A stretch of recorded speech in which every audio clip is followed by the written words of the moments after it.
المكونين اتنين فقط، بدقيق وزبدة فول سوداني، بينات باتر.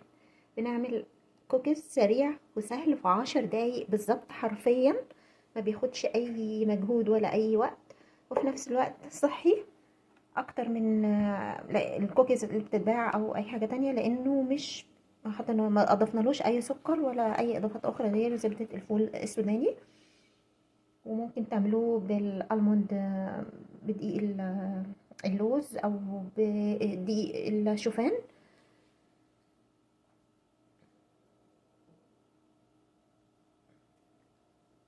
وحرفيا ناعم جدا كأنه غريبة، بألف هنا. بسم الله. وصفة النهاردة بزبدة الفول السوداني، كوكيز بزبدة الفول السوداني، بمكونين اتنين فقط. معايا زبدة فول سوداني، ومعايا دقيق فقط لا غير. يعني حاولوا تكونوا مسيحين شوية زبدة الفول السوداني في الميكرويف، او ممكن بالمضرب تضربوها شوية بحيث انها تبقى يعني سلسة معاكم بالشكل ده. وندلق عليها الدقيق.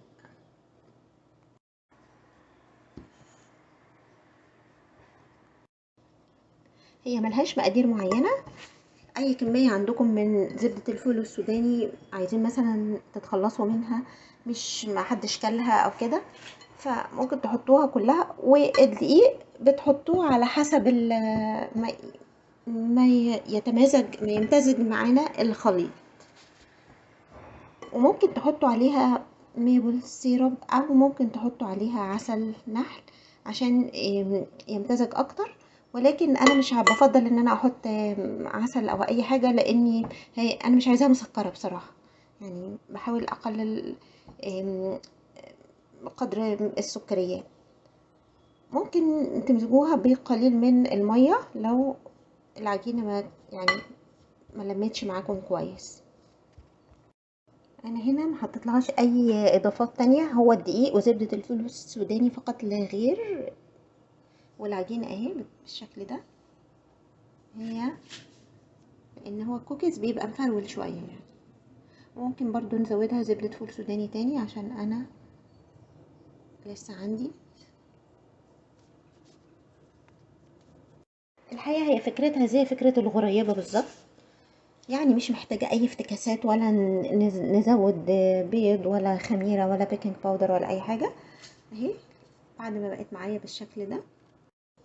العجينة دي البطل فيها او المكون الاساسي، العامل الاساسي فيها هو زبدة الفول السوداني. احنا يعني ما عملناش ما اخترعناش اي حاجة.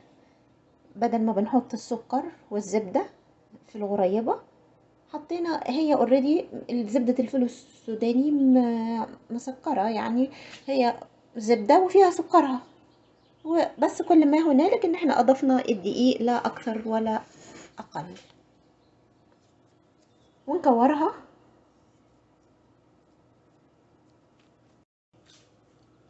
بالشكل ده، وتشكلوها على حسب ما انتوا عايزين، بأي أداة عندكم أو شوكة. أي مكسرات عندك عايزة تضيفيها ممكن تضيفيها، لو في فول سوداني أوكي، لو ما فيش أي مكسرات عندك. وعلى الفرن، على فرن ساخن طبعا مسبقا. نفتح بقى على الكوكيز بتاعنا. بسم الله الرحمن الرحيم. للأمانة هو يعني مفرول قوي، يعني ناعم جدا، وريحته مش عارفة غريبة قوي. هدوق واقول لكم برضو.